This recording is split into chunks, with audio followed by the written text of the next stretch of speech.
Welcome to the D&D Fitness Radio podcast, brought to you by your hosts, Don Saladino from New York City and Derek Hansen from Vancouver, Canada.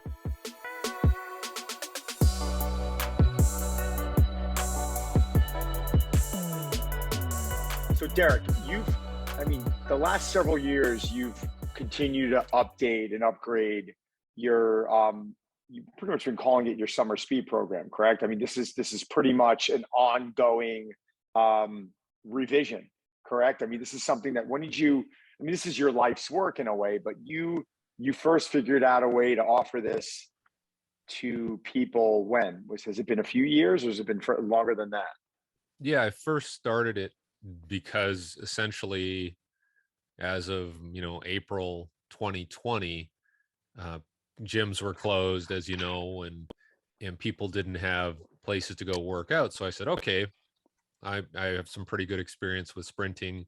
Why don't we get people to sprint? And that'll, and then there's some other things they do as part of it with med balls and jumps and those types of things, sled pulls. Why don't we get them to sprint to handle all their fitness needs for this time, right? So May, June, July, August, this period, I planned to deliver a virtual program where people could have something to follow, and it was highly successful. And so every year, last year was a bit different. It was shorter workouts. I called it the microdosing program. And then this year, we're just kind of doing something a little different. And the idea is essentially you're going to sprint every time, but I'm changing it and providing some nuance and some subtle changes so that you can experience it differently, but still have all the benefits. You pretty much created a 12-week program where each phase will run for a 1-month block. So phase 1 will be for month 1, phase 2 will be month 2, and phase 3 will be month 3. So this really has been, this is like a kind of this is your life's work in a way. Like every year that you put this out, I feel like in a way you're simplifying this a little bit more. And that's why I know that so many coaches love your work, is because, you don't overwhelm people with the amount of work being done. You're showing them that, you can get this done by, getting in and out of here pretty quickly. How long is this program going to take me when I start it? All of these have been set up for 12 weeks. I felt that was a good duration, long enough that you can see improvements, but not so long that you get bored of it. So basically the summer months, June, July, August for the most part. And some people started a little earlier. Some people take it on into the fall. It just depends. You can start it whenever you want. It's not something that everybody starts at the same time and we go through it. You do it when you can do it. And that's how it started during the pandemic was, hey, here's a program you can do because gyms are closed.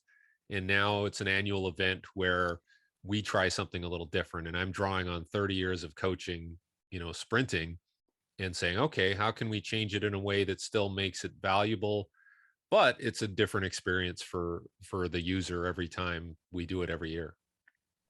And as for the amount of time each session is going to take, I mean, is this an hour session? Is this a 15-minute session? Like, what are we looking at here? Initially, like we did 3 sets of it, and there's obviously you can do warm up and drills and all that, but the actual runs themselves might take 10 minutes at that, right? So it's usually about 90 seconds to do each set. You take a 3-minute break, 90-second, 3-minute break, 9. So that's not, about 9 minutes right there for 3 sets. And then, it goes up in volume, and the longest workout might be about 40 minutes, but that's a pretty tough workout. It kicks your butt. But it's easy. Like, this is why I use it with pro teams a lot, is they don't have a lot of time to train. So whether it's the Kansas City Chiefs saying, hey, we got 20 minutes, what can we do? I give them this type of workout, and it works for every position group, and it gets them in shape. It gets them fast. It gives them some endurance. So it's kind of a cure-all in some regard. Right. So the general public will look at this program, and they're going to be, I think most people who aren't in the industry aren't really going to truly understand what this is going to help improve. So someone's going to look at this program right now, and I'm staring right at it. It's 4 days a week. It's 3 days plus an optional day. This can be done in conjunction with your weight training. Obviously, on your higher volume days, I'd recommend you probably doing that on some of your easier lifting days if you have to. But if you're not lifting, if you don't have access to a gym, this is a great way for you to start, allowing your body to move the way it moved years ago. And I think what starts happening is, and most adults feel it, and I've been there before. You're the one who's really taught me a lot about elasticity and improving that. But everyone listening to me, you've been here. You'll jog across the street. Suddenly those hamstrings feel a bit tight. Suddenly you feel a little bit winded. You're like, oh God, like my movement's starting to diminish a bit. Why? I mean, with the amount of sitting that we do during the day, with the amount of my son's like jumping downstairs and he's always maintaining that level of elasticity. Right now he's 13. We stop moving like that in time. In a way, you are restoring the way we used to move when we were kids, correct? Yeah, and this started, 30, 40 years ago when I was using this, as a rehab program. All this was a rehab program. Say somebody pulled their hamstring, then they would do repeat sprints back and forth to strengthen. So right off, and now I use it for every injury that I have to help rehab. But right there, that it's not going to hurt you. Why would you prescribe something that's used for rehab if it's not safe? So it's safe. But what I found was at the end of each rehab period, so say we did it for 2 or 3 weeks following a hamstring pull, everybody was in great shape following doing this. So you have the benefits of it making your injury go away, plus you feel fantastic when you hit the field again. So I just found that it worked really well for any sport, any person, any age. Like I said, I'm in my 50s. I go out and do it. I feel like I got a good workout. I feel it in my upper body. We've had, soccer players at the pro level respond by saying, hey, my pecs feel like they're getting bigger and my arms feel like they're getting bigger. And, it's soccer players. They're not lifting heavy weight all the time, but they're getting some stimulus in the upper body that's beneficial and that they like. So if you are a lifting person, this is a really good program for you to incorporate because it doesn't detract.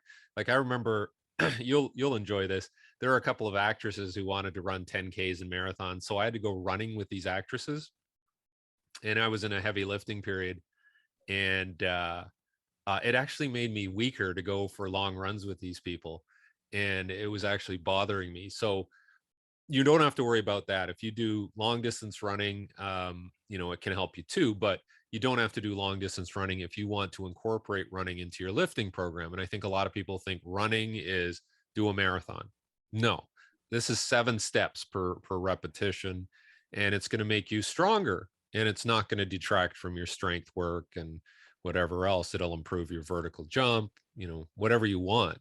And you may think some people are not into sports, but this isn't about sports. This is about life and physical preparation and just feeling better about whatever you're doing, whether it's playing touch football, whether it's doing a Spartan race or whatever. And then I've used this, you'll enjoy this. I've used it for people who are testing for physical tests for like armed forces, police, fire, because there are some shuttle tests and short sprint tests and some of those tests.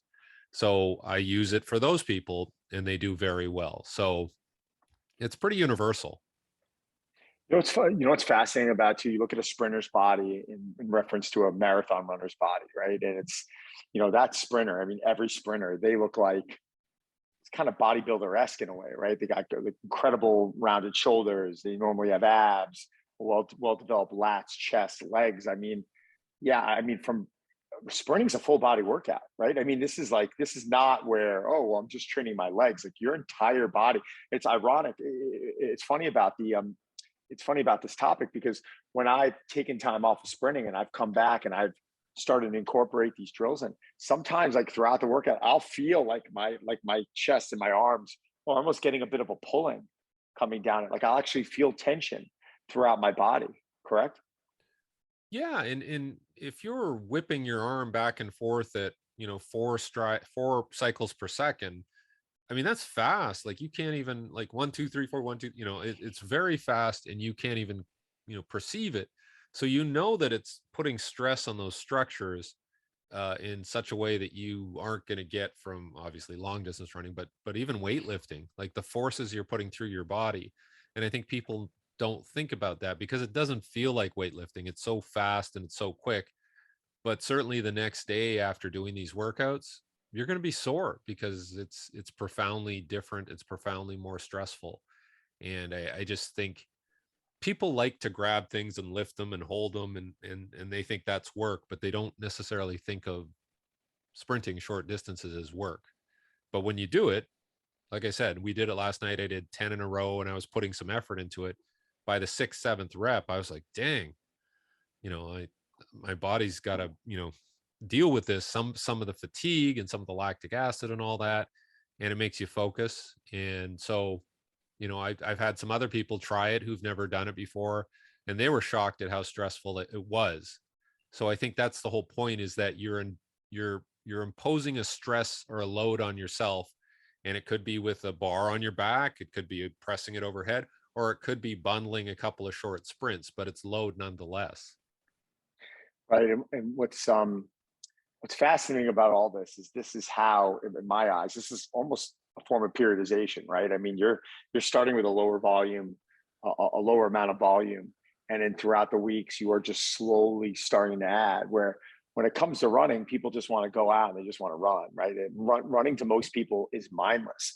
You're almost taking an approach. You're almost taking running and kind of bringing it to a little bit of a resistance training approach, right? I mean, these are not long intervals here. I mean, I'm looking at the warm up on day one, and I'm not going to give away your program, but I kind of want to go through day one, and sorry, let's go through day one of week one.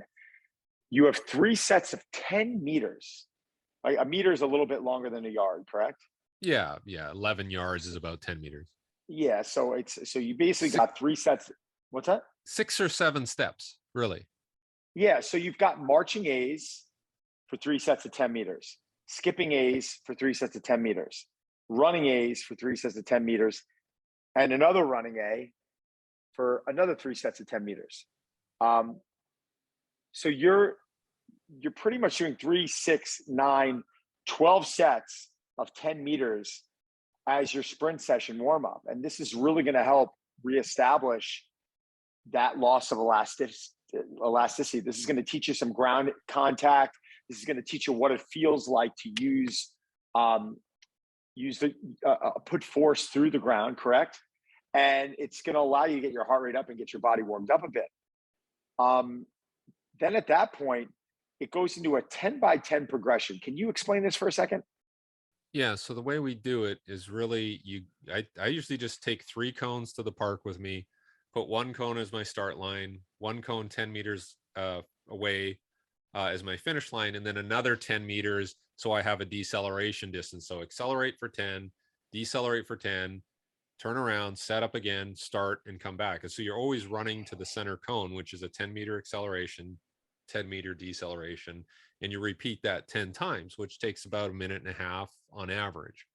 And all you're doing is, you're just repeating these 6-7 step accelerations. And that might not seem like a lot, but once you start doing it, you go, oh my goodness. And so we have 2 or 3 sets to begin that first week.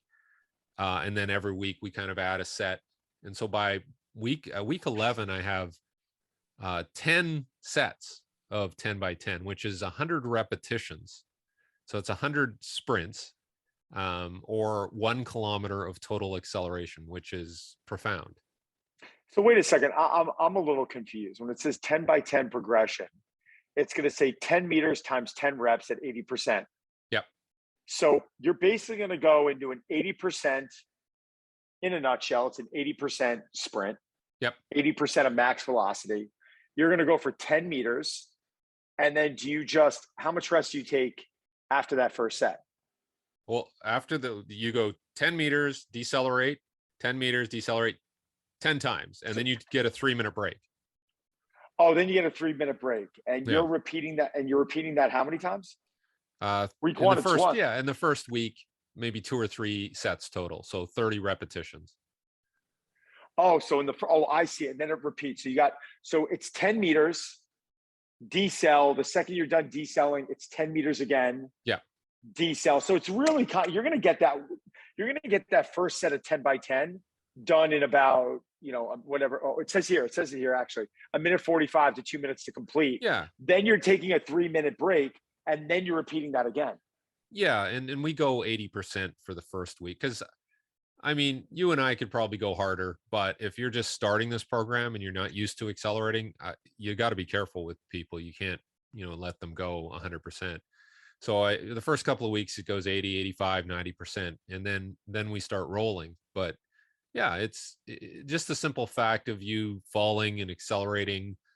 It is stressful, and it might not seem like it at the time, but you'll feel it the next day. Talk to me about tight hamstrings, because this is something where a lot of people, I think, in time and with increased amounts of stress in their life, sitting, this is one of the main complaints that I hear. Is this more nervous system related, in your opinion? Is this more just kind of everything thrown in the basket of sitting, shortened hamstrings, shortened hip flexors, and nervous system? Is this something that you have to worry about when you're starting this program? If you're feeling like your hamstrings are tight, can your body handle more than the signal that it's giving it? Like, can you talk to me about that a little bit? Yeah, I think, I mean, like I said before, this was a program designed to strengthen hamstrings after an injury. So, and do it safely, because your knee doesn't fully extend in full upright running. Your knee will stretch out front in what we call a late swing phase, and then it stretches, and that's when it's exposed for straining. But if you're just doing a short acceleration, you never get to that point, because you're kind of driving yourself over, and the knee hits the ground with a lot of bend in it and a lot of flexion. So this was designed to strengthen hamstrings. You're going to have tight hamstrings for a number of reasons. One is you're inflexible, and as we get older, things start shortening on us, especially when you're my age. And the other part of it is, if you don't use something, if you don't, if all you do is you sit around, things will shorten on you. So you use it too much, it'll shorten on you. You get older, it'll shorten on you. Or you use it too much too quickly, it'll shorten on you. So this is a progressive way to involve the hamstrings, to extend the hip, and to extend the knee. So it's a hamstring is a hip extensor and a knee flexor. So this protocol kind of addresses that, so that you get some stretch as part of your work with the hamstring. You get some contraction, eccentric contraction, and it just conditions the hamstring to lengthen and shorten in an appropriate fashion. But if you don't do anything, or even if you're a long distance runner, you don't get that same kind of stress, and you'll have long distance runners complaining of tight hamstrings, and then that goes up in the lower back, and you get all these problems. So I think this is a really good program for addressing those hamstring issues without having to do like hamstring curls or Nordic curls or anything like that. I think it's a more appropriate way to condition your hamstrings. I mean, this also seems like a great way to warm the body up. I mean, if you eliminate it right now on day 1, day 2, day 3, you finish the workouts up with some med ball circuits or a body weight circuit. But if you were to just eliminate that, and you were to put in the sprint session drills, like that 3 by 10 times 4 movements, and the 10 by 10 with the 3-minute set break into another set of 10 by 10, that's not going to take you a lot of time. That'll take you 10, 15 minutes. You're probably going to get more out of your lifting session, even just putting this in before the workout. Yeah, I think it's very compatible with lifting. Like we used to, when I trained sprinters, we would do 2 hours of, a training session on the track. And that's not 2 hours of straight running. It's, sprint, take a break, sprint, take a break. And then they'd go lift, and everybody would lift personal bests. And so it's very compatible. I think it does wake up your nervous system. It does get your recruitment maximized. And then you go lift, and everything's available to you. It just, everything contracts quickly, and it just fires. Yeah. And it's just different enough so it doesn't fatigue you for lifting. If anything, it prepares you for lifting. So yeah, if you're a lifting person, this is probably the best running program you could do. I thank you for the fact that I started mixing tempos in pre-workout. Like, that's something where I'll come in, I'll do my foam rolling, and I'll spend a few minutes going through my practice or my dynamic warm up, and then from there I was getting on the hammer strength motorless tread, and I would start doing like, 10-second tempos where I'd, really just focus on my foot contact and focus on, like you taught me, pogos, feeling like my feet were on these pogo sticks and allowing myself to get somewhat reactive. And, the first few sets, yeah, you're a little tight, but by the time you get to set 6 or 7, you're starting to feel that bounce. And the second I would feel that bounce was normally when I would kill it, because I wasn't in there for a cardio session, even though I was probably training, a little bit of that energy system, right? But the idea was for me to get fast and reactive. So when I went into my lifting session, and where in the past, I would usually be nervous and say, oh, well, am I going to eat into my deadlift? 10 out of 10 times. I'm not even going to say 9 out of 10 times. There wasn't a time I didn't go in after doing work like that where I was faster and my body actually felt better and more athletic. And this is honestly, it's become the most important part of my training. I like lifting heavy, but I don't feel good if I just lift heavy without mixing this work in. Yeah, and this the reason why I think this works well for a lot of people is that you don't need a lot of space. Like you could go do it in your yard. I can do it, I can do it in the back alley behind my house. So a lot of people will do it on, paved surfaces. But obviously, if you can get on a track or a field, it's better. It's just, you're not going to have as much impact stress. But it's you can do it. There's lots of indoor facilities that have enough space for this. So if you have 20 yards wall to wall, you can still get this done. And so if it's raining, great, you can go to a basketball court indoors and get it done. And so, there's been more than enough NBA teams that I've sent this program to and had them do their conditioning and their rehab. And so it works really well. And obviously ice hockey, it works very well too. I have lots of friends who work with NHL players who do this all the time. So that's the nature of those sports, is short acceleration, repeat, repeat, repeat. But there are benefits for people who aren't in the NHL or the NFL or whatever. You can get stronger. You can feel like you're doing sprinting without, if you run something out the 30, 40, 50 meter yard range, then it gets a little tricky. It gets a little dangerous. And I don't necessarily want to put people in that position. So 10 meters is very acceptable, and it's a good way to stay safe while still getting the benefits of sprint training. Let me ask you a question. Someone's based out of the city. You live in New York City and you're on a tight schedule and you can't get over to the turf, or you don't have the facility, or you don't have the space to be able to do this. Could you get on a motorless treadmill and try and translate the 10 meters to the motorless treadmill? Like, is that going to be the same thing? What's your thoughts on that? It's a little different, but I would say you could probably get away with doing 5-second bursts on the treadmill, right? Where you just go as hard as you can for 1, 2, 3, 4, 5, and then you take a break. But you might want to take, even a 5-second burst, you're probably on that treadmill, you're going to want to take at least a minute before you do another one. And then, but it's the same idea. You're still bundling sprints together in sets, and then you take a reasonable long break, and then you do it again. So on our motorless treadmill, we'll do, 4 or 5-second bursts. You get a minute to a minute and a half. We do 4 or 5 of them, and then you take a 5-minute break and we do it again. But it's this idea that we're bundling these high intensity. I use the word pulse. I like the word pulse. And Charlie Francis used that a lot. He talked about measuring things with pulses. And if you hit enough of those pulses together, you're going to have this profound effect on your nervous system, your muscular system, your metabolic system. And I think that's the way I've been trying to organize all my training, is we're not doing long, slow stuff. It's about just hitting you repetitively with these high intensity bursts. So the thought of mixing in long, slow stuff, I mean, you're still not against this, right? I mean, you're still, you still go out for your middle distance, runs with your wife. I mean, I hear you a lot of times talk about 3 to 5 miles, or, I mean, I know I like going out at least once a week and getting more of a middle distance, run. I mean, what's your thought on that? Or are you completely away from that? I mean, you can do it. I absolutely hate it. It's just not me.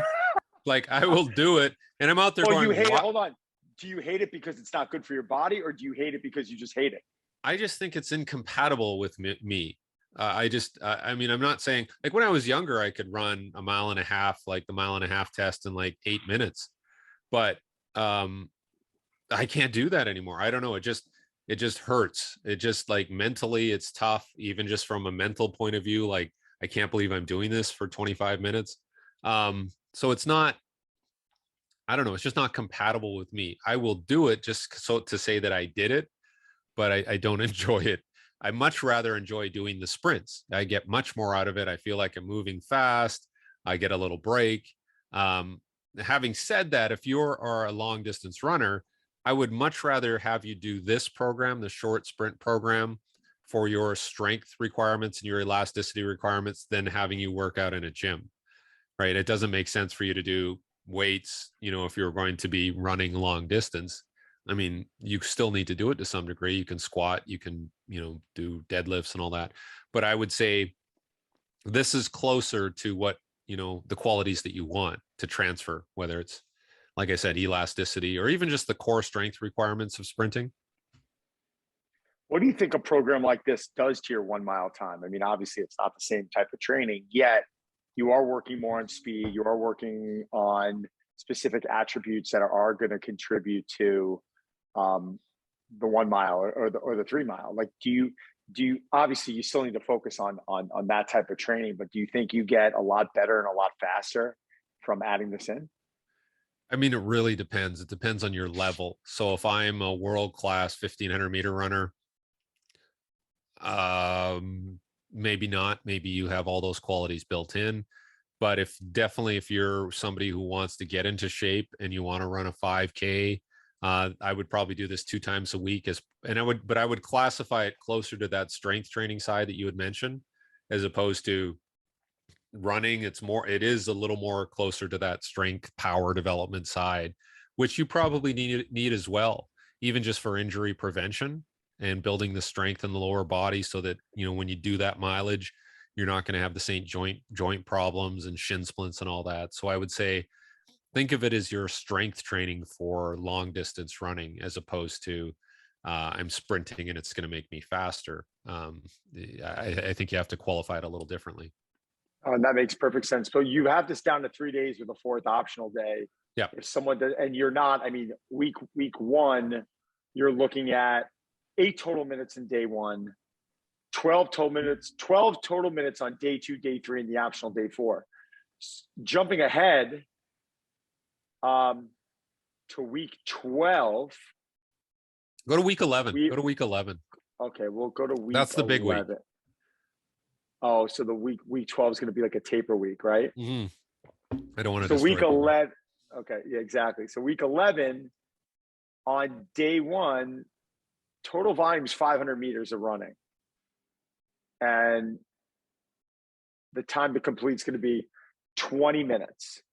Now on day 2, though, it's interesting. So you go from 20 minutes on day 1 to 42 minutes on day 2, back to 21 minutes on day 3. So you've got it seems like one higher volume day where, you're going to be spending a little bit of time out there. But even that doesn't seem like that much time, right? Like I'd make sure that my strength training is, maybe I'm off that day from strength training, or maybe do a little bit of upper body that day. A little upper body, right? Exactly. So this is very, very doable. And I mean, it's pretty incredible. I mean, listen, just for people listening, I went through his last year's program, and it was pretty eye-opening, because I think week 1, I just felt somewhat slow. And then you start reestablishing that ability. I remember one day, I think I was probably half to 3/4 of the way through the program. I remember one day running across the street and literally being like, oh my God, I felt that bounce in my step, that immediate bounce in my step that I haven't felt like I had since I was in college. Like, you'd see a car coming and just burst, right? Like one of those. And that was something, that's the one thing in my life I felt like I lost at one point. But then since I've been reintroducing this, I don't feel that anymore. And to be honest, knock on wood, you just feel that much looser during the day, that need to want to stretch. I still work on mobility work, right? It's something I'll always mix in there. But, that feeling that you need to do it, or like, oh, I'm not doing enough, it almost diminishes a bit. Like, you throw it in if you want to, or right, but not because you feel like you need to do it. And that's all because you're reestablishing that loss of elasticity. Is that correct? Yeah, like the simple running high knee drill for 10 meters. And I usually say make sure you get in 20 to 30 steps so that you're not progressing forward too fast. You're like going slow, getting in a lot of steps. When I started doing that, say when I started the program this year, I was exhausted after 20 steps of like running high knees. And I thought, well, I'm just old. Maybe that's just how it is. But then I would say by, 4 to 6 weeks after, it's amazing how much better you felt. And it's crazy because you're doing running high knees for a pretty short period of time and it's still exhausting. So it must Right. mean that your brain's just not using the elastic response as it should, and that you're drawing in other muscles. And I always said, like, if you can't lift your knee up when you're sprinting, it's not a hip flexor issue. It's not like your hip flexors are weak. It's just that you're not rebounding off the ground Off the ground, enough, probably. right? Yeah. And so getting that back is huge. If you can get that rebound reflex action, it's going to make you much more efficient running. And I think, we take that for granted when we're 18, 19 years old. You're just going to have that. But I think your body down regulates everything and says, okay, we don't want you moving too fast because bad things can happen. But somebody posted on social media, they showed a 70-year-old guy. I think he ran Rob, 13-second 100-meter, and it looked pretty impressive for a 70-year-old guy. I think did you post that? Did you repost that? I might have reposted that, but it's been all over, right? And you're thinking, wow, that guy doesn't look 70. Like, I think it was like a 13-second 100 meters, but still 13.5 or something. But yeah, I mean, everybody thinks once you make it past 40 or whatever, you're going to be slow.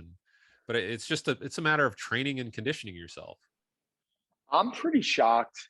I've got a friend of mine who just won his age bracket.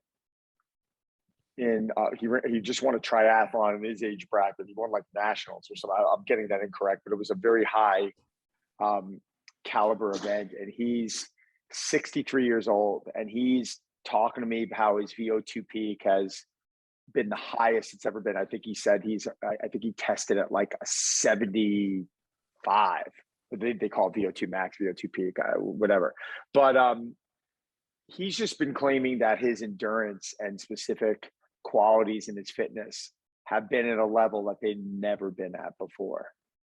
And I think they're starting to find out more about that now, right? Opposed to 30 years ago, well, your metabolism slows down. Does it really do you really start losing that level of endurance? I think what starts happening is we just start giving up.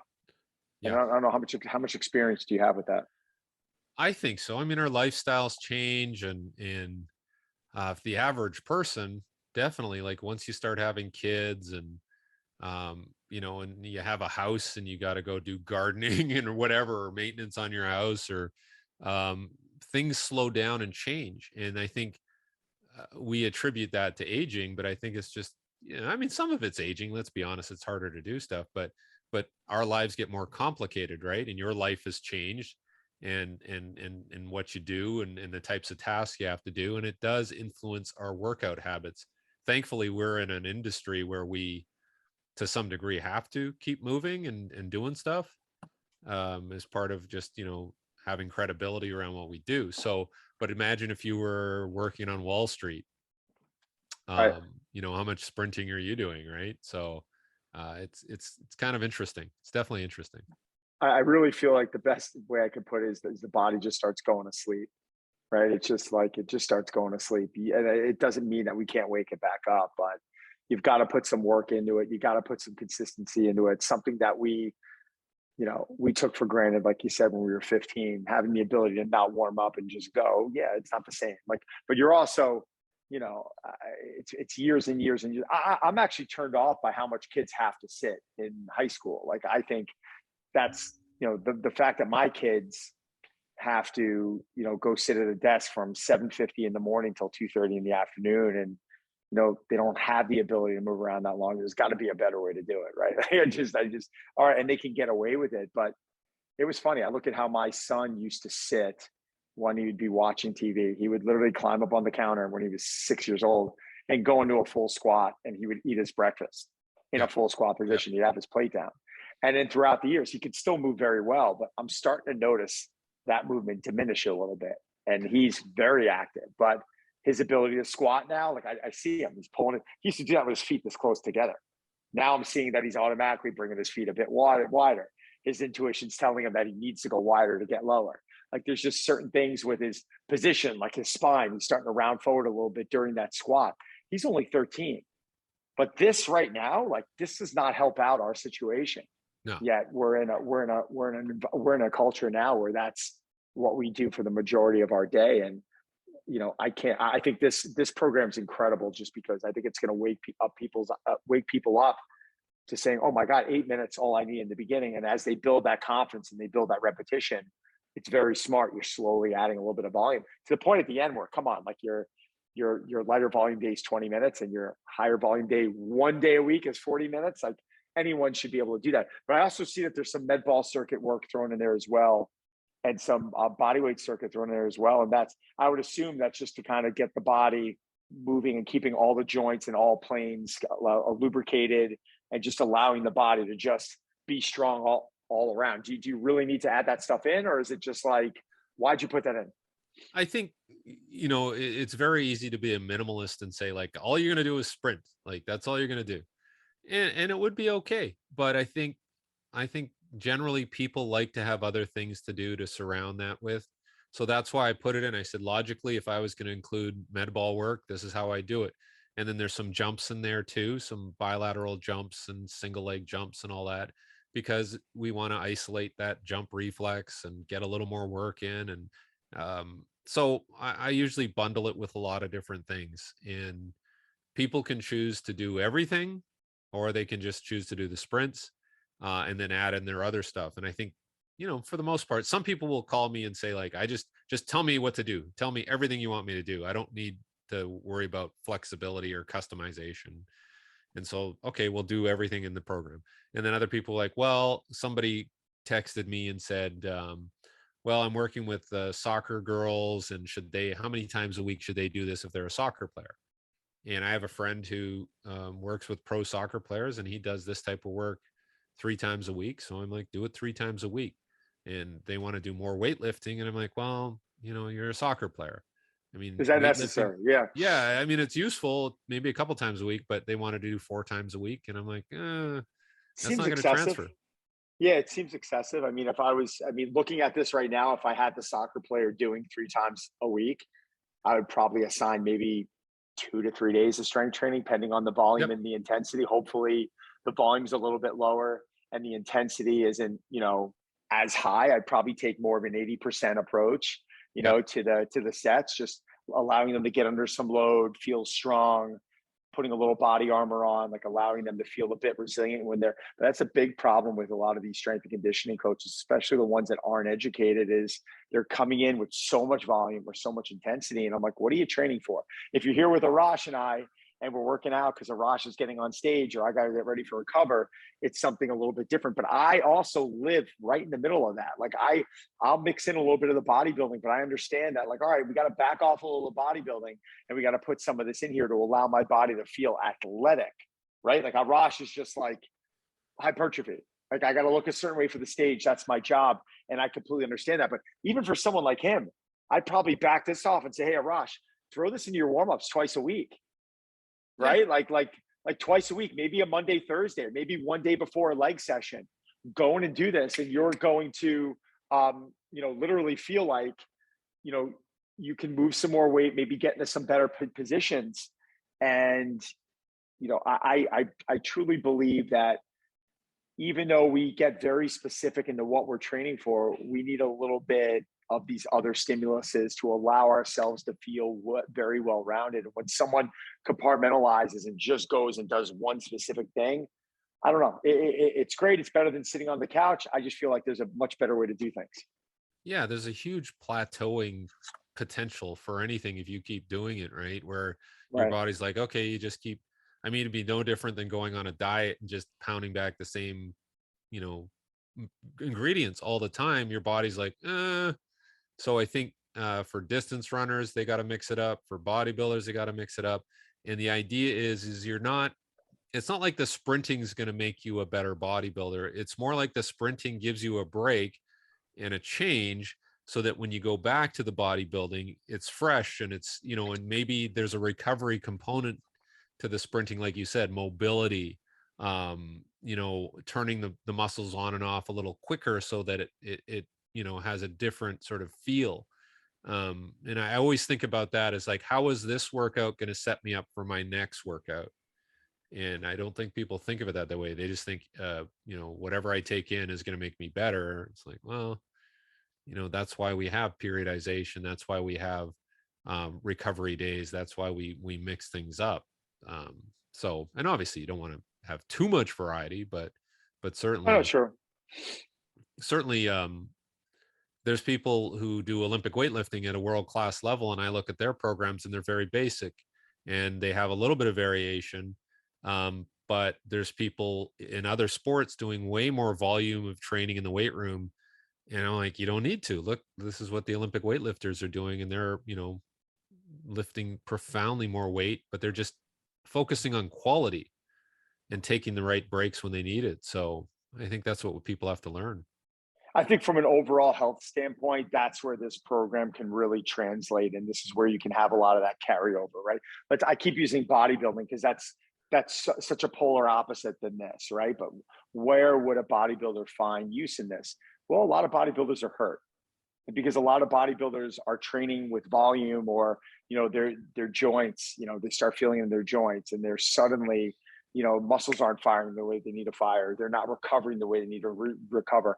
And I hear it all the time. I can't tell you how many friends I'm bodybuilders with that are like, I'm like, all right, you want to start with a barbell movement or a dumbbell movement? They're like, no, man, machines feel better. Like I just, it hurts too much. Yep. Right. And I'm like, well, wait a second. Like, shouldn't we address that? Like, I don't want you in pain. Like, if you're creating more of a hypertrophic response from a machine, I think that's fantastic. Like, if you can put more muscle size on for it, then I'll tell you to use that. But if you're avoiding certain movements because your body is in pain, well, that could be from overuse, right? I had someone reach out to me yesterday. It was an actor. I'm not going to mention his name, but he was like, "Hey, listen, I was training with this coach, and I was going in. He was having me do like 8 exercises for this muscle group, and he was just literally beating the crap out of me, and my body composition changed. But I just started noticing time, like my elbows were becoming inflamed, and my knees were bothering, my shoulder was bothering me. And I was like, yeah, well, that's kind of the cost of doing business, right? Because you can go in and you can apply that level of stress to your body, and it'll probably work. Like, you're breaking down muscle fibers and you're causing trauma to it. But what is the cost of doing business? What are the other things that are going to come with that type of training? And that's why it's like, you just can't keep adding volume. You can't keep adding intensity. You got to do things in waves. And I think that's where a lot of the immaturity sets in. People just want to come in. Well, what's best? Oh my God, no, Don, training. Like, I've had people get on social media and they argue with me. They're like, nope, you're wrong. I'm like, well, what am I wrong about? And they're like, you're absolutely wrong. The best way to create hypertrophy is going to failure. Period. End of story. Like, I'm not saying it's a bad way to create hypertrophy. Like, people have been creating hypertrophy this way for years, but are you going to do that? Are you going to do that 365 days a year? Like, are you going to failure every set 365 days a year? Because if you are, sustainable. It's not sustainable, and you're an idiot. And I'll come back at them. They're like, what do you like? How could you call me an idiot? Like, no, I just did. Like, you're not thinking about this from a long-term approach. You can't come in here with a specific formula and come at this with a certain temperature all the time. That's when things start going to shit. That's when I have conversations with athletes or bodybuilders or whoever it might be, and they're like, oh no, yeah, like, I can't. Like, I have to get on this. I could do 2 movements for my legs because everything hurts. I'm like, well, we got to change our thought process here. Maybe after the Olympia, maybe we get into a program like this. Maybe if you were rather than taking a month off because your body feels like crap, maybe we start working on these qualities a little bit. Maybe, yeah, if you're going to take a month off anyway, let's maybe take off and work on some body weight, and let's start incorporating a lot more of what you just gave us. So this program you just launched last week? Just this week, honestly. And I've had a lot of, early adopters jump on. So it's good. I'm going to just keep promoting it right through, the summer, because, Perfect. it's a good alternative. Like I have friends who are like recreational golfers, and they, like you said, they have, oh, my back, my this, whatever. And so I've said, why don't you do this? And already they're feeling pretty good. So, um, I think it's a nice concept for people to try. And now they have it in their back pocket and they can pull it out whenever they want and go, okay, that's an alternative I can do a couple of days a week. And it'll help whatever I'm training for. And I think that's the whole point. Like I try to make these things educational so that you try it, you go, oh wow, I didn't think that was going to work, but that works really well. So now you have another tool in the toolbox that you can pull out and implement, whether it's with the people you're training or if it's your own training. And I think that's all I'm trying to do with these things is say, like, think different, try it a little differently, and you will come up with a plan for it. I mean, I'm looking at this now. I love this for a golfer. I would love to implement this in maybe, 3 days a week of this and maybe 2 days a week of strength training. And you kind of vary them, or you go every other day, maybe a day of, this is just taking into consideration that we're trying to keep workout volume down because their Yes. job is to golf. So maybe doing this like a Monday, Wednesday, Friday, and you're strength training Tuesday, Thursday, or maybe, in season when you have tournaments, tournament time is usually, I mean, on the PGA Tour, I know players are going to, Thursday, Friday if they make the cut, Saturday, Sunday. But you can actually juggle this around a little bit. And if they don't make the cut, hopefully they are, maybe we start incorporating this into the weekend, right? Or maybe with golfers, we really have to play with it a little bit because we don't know what their schedules are week to week. That's why I truly believe it's one of the most difficult sports to work with athletes, and because their season, these tour players I've worked with, their season's going 8, 9, 10 months. Like Yeah. there's no other sport where you're going that long. And now a lot of these players are going over to Malaysia. They're signing deals with companies, or they're going over and they're playing for different countries, and because there's big money. So, these men and women have a club in their hands. They really don't have a lot of off season. So And this and is fantastic. and there's and you could speak to this better than me, but there is an endurance component, an alactic endurance, where you have to swing that club 300 times around, and you want to maintain the quality of those executions of those repetitions. And so I think having something where you can work on quality repetitions over a long period of time and develop that specific endurance is really important. And I don't think people think of it. They think of endurance as going for a long run or bike or whatever, but building endurance with explosive repetitions is extremely important for any sport. For the general public, I think of those longer endurance bouts almost as recovery, right? Because where's their heart rate at? How long are they really going for? If it's your typical 30-minute, session where you're maintaining that heart rate, 120 to 140, it's just a lot different. But I know for a fact most people can't get out of their heads, oh my God, 10 meters? That's it? Yeah. No, I should be doing 30. Like give it a shot, see how your body feels. The first couple of weeks, my hamstrings were sore. I felt it in my body. I definitely saw a change in body composition. I'm all for it. I'm going to start this on Monday and I'll be reporting back to you, but can you tell everyone where they can find it from? Yeah, the best place to get it is just through my Instagram at Derek M. Hansen. And then it's in the links there. And I'm posting pretty much every other day I'm doing the workouts, right? And I'll stick a camera on me. I'll use the 360 camera or whatever and say, okay, here's another perspective of me doing it in a time lapse back and forth or whatever.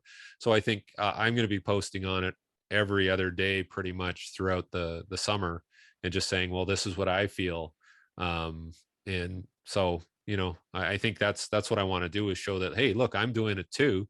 And I can explain how I'm feeling and what I'm focusing on. So that's where I'm taking it. Awesome. So sprintcoach.com or Derek Hansen social media. I'll be doing some posts about it too. Again, not only are you a friend, but I promote this because it works. And it's, I think, 8 minutes to start. Come on, everyone can do it. So D, thanks, man. Thanks for filling us in on that. Thanks for the education. And I'm looking forward to all the progress. Yeah, I'm looking forward to see you run too. You got to get somebody out there filming you and And I the, got the, the Rob. good thing is that you have all these, the thing we didn't mention is I'll change the start types for everyone. So as you go through, it might be just from a stand, but then it's off of a push up and out of different positions. So it challenges you. And so I want to see Don doing some like 3-point starts, like combine 40-yard dash starts or whatever, and see what it looks like. I'm already getting excited. All right, Dave. I'll bring